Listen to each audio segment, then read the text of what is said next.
조선 제11대 왕 중종. 그는 참 사람을 헷갈리게 하는 두 얼굴의 인물이었습니다. 살인파 조광조를 중용하여 당차게 개혁을 추진하다 갑자기 당차게 제거해버리기도 하고, 애초에 견제하려던 부패 정치인들을 다시 등용하여 백성들의 원성을 사기도 하였죠. 이런 오락가락하는 전국에 백성들도 혼란스러웠는지 중종 시기에 유독 충격을 금치 못할 사건들이 터지게 됩니다. 그건 바로 충효의 나라 조선에서 중제에 해당하는 폐륜 사건이 연이어 터진 것이었죠. 처음 폐륜 시대의 지평을 연 것은 이연수 사건이었습니다. 이연수는 하는 일 없이 놀자 탱탱이 생활을 즐기는 한마디로 세상 속편한 백수였습니다.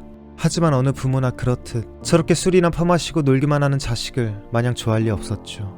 그래서 속상한 아버지가 아들을 구박하며 잔소리를 해왔는데, 본인이 느끼기엔 그 구박이 도를 넘었는지 어느 날 이연수는 분을 이기지 못해 그만 손으로 아버지의 숨을 끊기에 이릅니다. 결국 의금부에 잡혀온 이연수는 국문을 받게 됐고, 그는 솔직 담백하게 실토했죠. 부모의 구박이 날로 심해져 육친이지만 원수처럼 느껴 시해하였습니다. 세상 이런 극악한 도라이가 다 있나 생각한 중종은 즉시 차명을 명했습니다.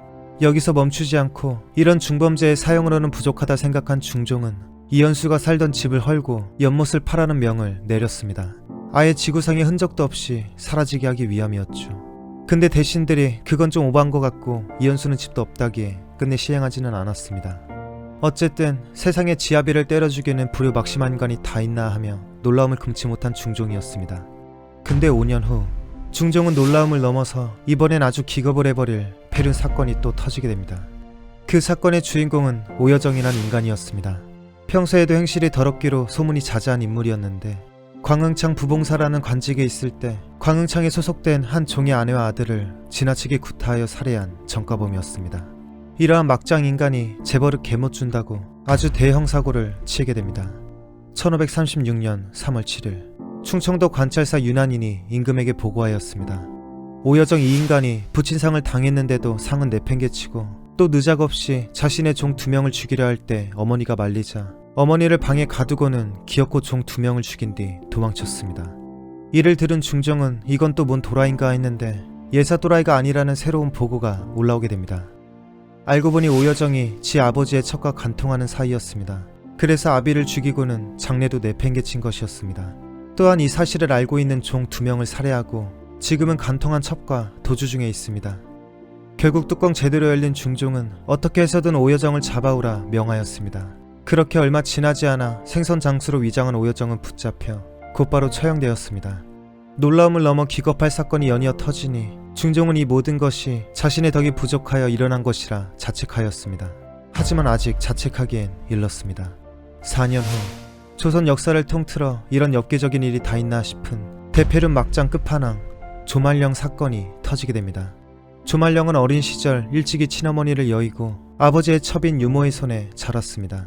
그러다 점차 성장하면서 그런 어머니와 같은 존재에게 누구도 예상치 못할 사랑의 감정을 느껴버린 조말령이었죠. 그렇게 자신을 키워준 유모와 간통을 저지르게 됩니다. 하지만 이 정도론 폐륜의 끝판왕이라 할 수 없었습니다. 유모만으론 승이 안 찼는지 친어머니의 준하는 새엄마 계모와도 간통을 저지른 것이었죠. 아버지가 살아있는데도 계모와 유모를 동시에 간통하는 희대 인물이었습니다. 무려 30여 년 동안. 이 소식을 접한 중종은 치를 떨며 말했습니다. 조말령이 자기 계모와 유모를 간통하였으니 그 죄가 너무나 크고 더할 수 없는 악이어서 차마 말할 수도 없고 듣기조차 할 수 없다. 하루도 세상에 살려둘 수 없는 일이다. 근데 여기서 문제가 발생합니다. 아무리 뒤져봐도 친어머니와 같은 계모와의 간통에 대한 처벌 규정이 존재하지 않았던 것입니다. 옌명 그 누구도 이런 미친 짓을 행할 것이라곤 생각하지 못했던 것이었죠. 그래서 이참에 중종은 예전에 시행하지 못했던 그 집을 헐고 그 터에 못을 파서 매우 미워한다는 뜻을 보이도록 하라는 명을 내렸습니다. 물론 대신들의 큰 반대가 있었지만 고집을 꺾지 않았던 중종에 의해 앞으로 조말령만큼의 큰 죄를 짓지 않는 이상 집을 헐고 못을 파는 처벌은 행하지 않겠다는 타협을 하고서야 조말령은 흔적도 없이 사라지게 됩니다. 대신에 조선왕조 실록에는 이름을 남겼네요.